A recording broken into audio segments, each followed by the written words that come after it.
प्राकृतिक खेती का अनाज महंगा क्यों? उससे ये वेस्टेज घास आप देख रहे हैं कितना खतरनाक है।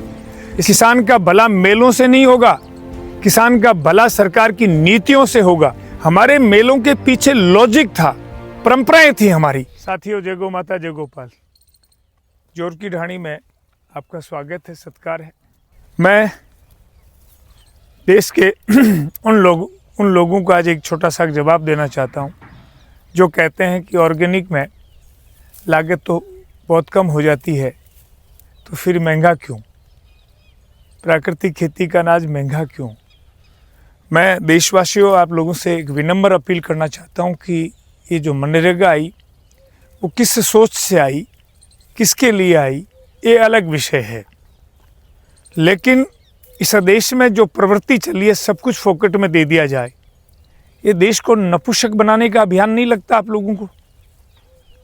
यहाँ शिक्षा फ्री दी जाए समझ में आती है, ये बेसिक अधिकार है आपका। चिकित्सा फ्री दी जाए वो भी समझ में आती है, लेकिन 500 रुपये मनरेगा में फ्री दिए जाएं, अनाज फ्री दिया जाए, पानी फ्री दिया जाए, बिजली फ्री दी जाए, सब कुछ फ्री दी जाए, तो कोई आदमी काम क्यों करे? और काम नहीं करे तो किसानी कैसे हो? अब आप ये देख रहे हैं कितना बेस्ट, कुछ हिस्सा हमारा पूरे ये 60 बीघा का जाव है, जिसमें से 10-15 बीघा ऐसा हिस्सा रह गया जिसमें मजदूर नहीं मिले, आदमी नहीं मिले, और उससे ये वेस्टेज घास आप देख रहे हैं कितना खतरनाक है। इसमें से कटाई करना भी मुश्किल और इसको जो है अब ख़त्म करना भी मुश्किल। जहर हम डाल नहीं सकते, जहर नहीं डालें तो ये सिस्टम कैसे आए? अब देश के लोग ये बड़े बड़े नेता बड़े बड़े भाषणबाजी कर रहे हैं। अभी राजस्थान में भी एक नए फंडे चल रहे हैं, ग्राम मीट हो रही है, फला हो रही है, गाँव में लोग जाएंगे, क्या करेंगे? कुछ नहीं करेंगे, ये सिर्फ पैसे खाएंगे। दलाल लोग जो है इसमें पैसे कमाएंगे, किसान का कोई भला नहीं होना है। किसान का भला मेलों से नहीं होगा, किसान का भला सरकार की नीतियों से होगा। और नीतियां सरकार सुधारना ही नहीं चाहती। किसान अपनी नीयत सुधारे और सरकार अपनी नीतियां सुधारे तो किसान का कल्याण है, मेलों से कल्याण नहीं होगा, फ्री बांटने से नहीं होगा। तो आप कल्पना करें, अब इसमें से कटाई जब की है तो लागत कितनी आई होगी? ये निराई गुड़ाई जो है ये रह गई, इसमें उपज आधी हो गई। अब ये बेचारा किसान जाए कहाँ पर? ये सरकारें क्यों नहीं सोच रही? सरकारें इसलिए नहीं सोच पा रही है कि इस देश में किसान न्यूनतम हो गए हैं, बाकी सब तथाकथित किसान हो गए हैं जो सरकार के साथ ही खड़े रहते हैं, उनके आर्थिक हितों को देखते हैं। वो किसानी से कोई लेना देना नहीं उनको, हो तो ठीक है, नहीं हो तो ठीक है, उनके सबके साइड बिजनेस चल रहे हैं।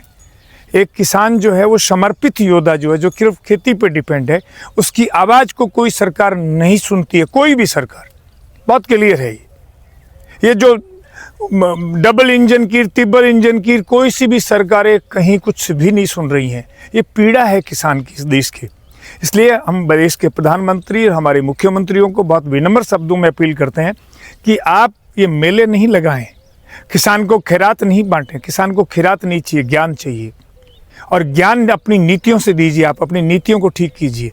इस मनरेगा को किसान के साथ जब तक ये देश नहीं जोड़ेगा तब तक किसानी का कुछ भी नहीं होगा। 100% किसानी खत्म हो जाएगी। खेती के ज्ञान को सिस्टमेटिक ढंग से आप नहीं बांटोगे। जो खेती करता है, जिसके खेत के अनुभव हैं, उनको किसान तक पहुंचाओ, उसको ज्ञान में भागीदार करो, तो किसानी का भला होगा। ये तथाकथित जो कुछ योद्धा घूम रहे हैं ज्ञान बांटने वाले, चाहे वो प्राकृतिक खेती के हों, चाहे बिना जहर की खेती के हों, चाहे वो रसायन की खेती के हों, सबकी स्थिति लगभग एक जैसी है। सब अपने अपने स्वार्थों के लिए काम कर रहे हैं, सब अपने जो है 2 रुपये बढ़ाने के लिए काम कर रहे हैं।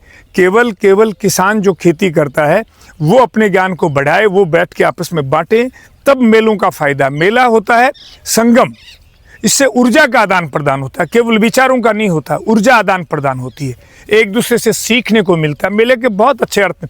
हमारे पूर्वजों ने मेला लूटने के लिए, कसोटने के लिए और जो है ये गुंडागर्दी करने का साधन नहीं बनाया था। हमारे मेलों के पीछे लॉजिक था, परंपराएं थी हमारी कि एक दूसरे से मिलेंगे। तो जब भी आप देखें, कभी किसी हॉस्पिटल में आप गए हो, किसी बीमार आदमी से मिलने के लिए, तो आपको लगता है कि शाम को जब घर आते हैं तो एक थकान होती है। उसका कारण है, विज्ञान है वो, क्योंकि वो बीमार आदमी आपकी ऊर्जा का संचय कर रहा है, उसको ऊर्जा मिली है। तो इसीलिए हमारी परंपरा की जब कोई मांदा पड़ता था, बीमार पड़ता था, तो हमारे रिश्तेदार, मित्र, परिचित सब उससे मिलने जाते थे, जिससे फ़ायदा ये होता था कि उसमें ऊर्जा ट्रांसफ़र होती थी, उससे ऊर्जा मिलती थी, वो आदमी निरोग हो जाता था। आप प्रयोग करके देख लें, जिनके यहाँ कोई हॉस्पिटल में मिलने वाले नहीं आते हैं, जिनके यहाँ मांदा पड़ने पे, बीमार पड़ने पे घर पे रिश्तेदार मित्र मिलने नहीं आते हैं, वो आदमी बहुत धीरे तरीके से ठीक होते हैं। और जिनके यहाँ जितने ज़्यादा मिलने वाले आते हैं, वो आदमी उतनी ही स्पीड से ठीक हो जाता है, उसका रोग भाग जाता है। यही परंपरा हमारे मेलों की थी, लेकिन इन लोगों ने लूटने का बड़ी कम। अब मेला लगेगा ऑर्गेनिक खेती सिखाने का, और उसमें रसायनों का जम के प्रयोग आएगा, जम की रसायन की बातें आएंगी। अरे कंपनियां पैसे ही वो रसायन वाली देती है, जैविक वाला तो कोई है ही नहीं, कौन देगा?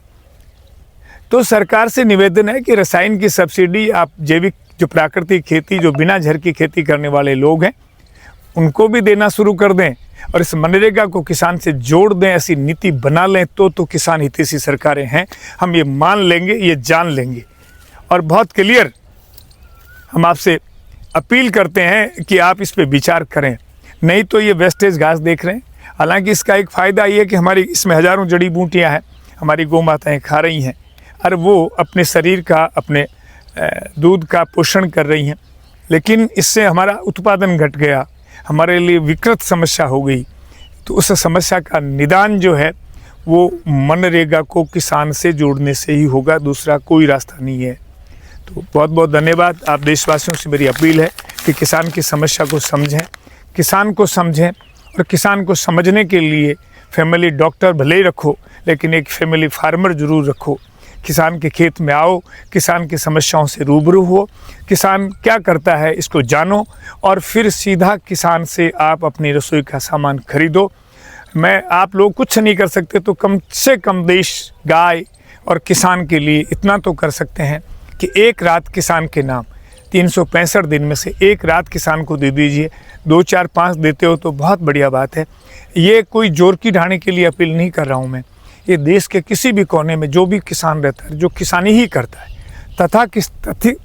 तथाकथित किसान के यहाँ जाने से कोई फ़ायदा नहीं है। जो सिर्फ किसानी पे ही आधारित है, उसकी जीवन पद्धति, जो किसानी से ही खेत में रहता है, उस किसान के खेत में आप जाएं, उसकी सच्चाई को देखें, उसके सिस्टम, तपस्या और उसके त्याग को देखें, तब आपको पता लगेगा कि हम क्या कर रहे हैं, हमें क्या करना चाहिए। इसी अपील के साथ जय गौ माता, जय गोपाल। आप सबका आभार।